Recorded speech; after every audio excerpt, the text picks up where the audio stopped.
విష్ణు పురాణం వస్తుంది. ఇందులోనే ధర్మోత్తర పురాణం కూడా కలుస్తుంది. విష్ణు ధర్మోత్తర పురాణము అని పేరు మీరు వినే ఉంటారు.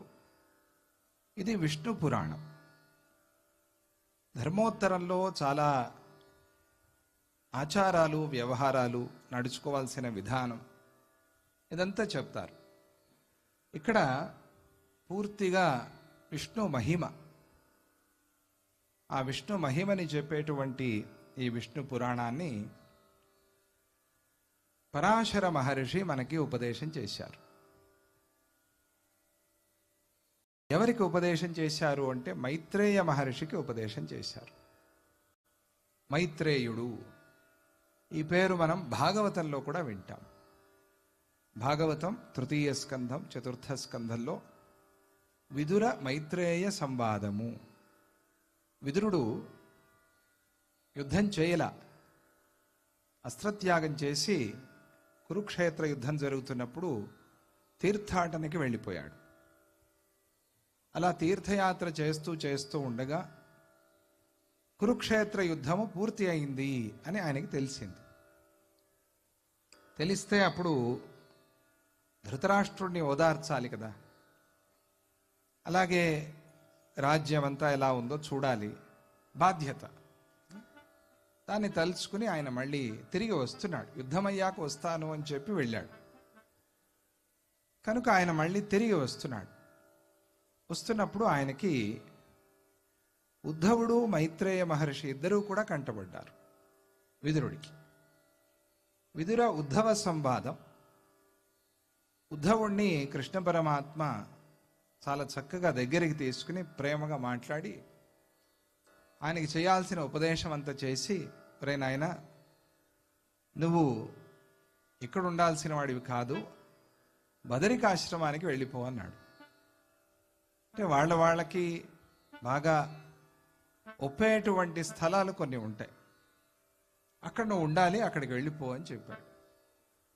చెబితే ఆయన ఉద్ధవుడు అక్కడికి వెళ్తూ వెళ్తూ ఆయనకు కనిపించాడు. కనిపిస్తే వీళ్ళిద్దరూ సంభాషణ చేసుకున్నారు. ఆ సమయంలో చాలా విషయాలు ఆయన కృష్ణ పరమాత్మ చెప్పినవన్నీ ఈయనకి వినిపించాడు. వినిపించి ఇక తక్కిన విషయాలు నీకు మైత్రేయ మహర్షి చెప్తాడు అని అన్నాడు. ఆ మైత్రేయ మహర్షి విదుర సంవాదంలో ఎన్నెన్నో రహస్యాలు వచ్చాయి. ఈ మైత్రేయుడు తన గురు వంశాన్నంతా గుర్తు చేసుకుని చెప్పాడు.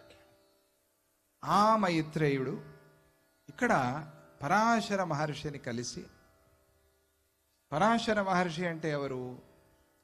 వ్యాస మహర్షి యొక్క తండ్రి గారు.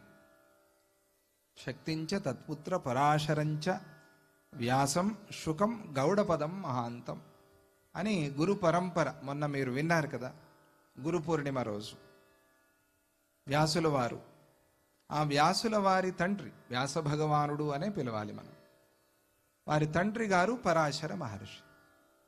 ఆ పరాశర మహర్షి చెప్పిన పురాణము విష్ణు పురాణం. మరి వ్యాస ప్రణీతం అంటారు కదా, వ్యాస ప్రణీతం, పరాశర ప్రోక్తము వ్యాస ప్రణీతం.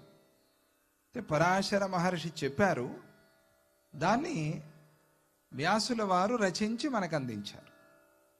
అందువల్ల ఈ గురు పరంపర బ్రహ్మదేవుడి నుంచి ప్రారంభమైంది.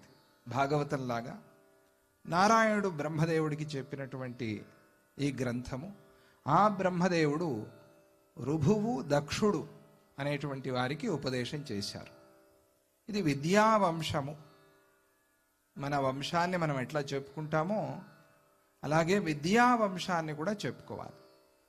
పరంపరగా వచ్చిన విద్య మనది అని, ఎవరో తోచింది గీచింది కాదిది, ఇది పరంపరగా వచ్చినటువంటిది. కనుక ఆ విద్యావంశాన్ని గురుమండల రూపిణి, అమ్మవారు గురుమండల స్వరూపిణి. ఆ గురుమండలాన్ని మనం గుర్తు చేసుకోవాలి. మండలం అంటే తెలుసు కదా, ఒక వృత్తాకారంలో ఉండేదాన్ని మండలము అని పిలుస్తారు.